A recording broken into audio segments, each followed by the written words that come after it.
Hi, everyone. Good morning. Thank you so much for taking our questions this morning. I do have a couple of questions regarding some specific numbers that I hope you guys can share with us. So the first one is, how many total number of cases in Ohio have been tied to the Delta variant? And then my kind of follow-up question to that is, can you give us an exact number of those who have a case tied to the Delta variant, a number of people who were vaccinated, and then versus the number of people who were unvaccinated who had a case tied to the Delta variant? Thank you. Yeah, I'm sorry, I can't give you those numbers. I don't have them immediately in my head.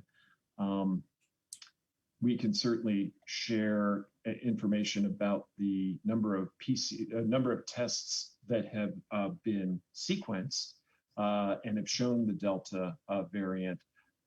We don't have any information that I'm aware of that would make the kind of specific ties, though, to a specific breakthrough case and a particular variant related to that breakthrough case. Remember, our breakthrough cases are vanishingly small. So the odds of being able to make such a correlation are very, very low indeed. Bruce, for those who got on a little late, you might go quickly back through that description of the difference between the PCR testing and genomic sequencing and why we don't know exactly every case. Oh, sure. So without repeating everything that I said, essentially what happens is that genomic sequencing happens after we have run a PCR test. It can only be done on a specimen that was drawn for PCR testing. Once we know that we have a positive PCR test, that's one that can be considered for genomic sequencing.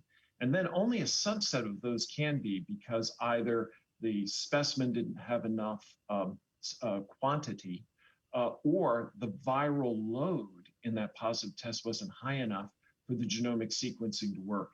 Then when we run that through, genomic sequencing, the time between beginning that process and actually having a formal, defined, and finalized result can be a matter of weeks.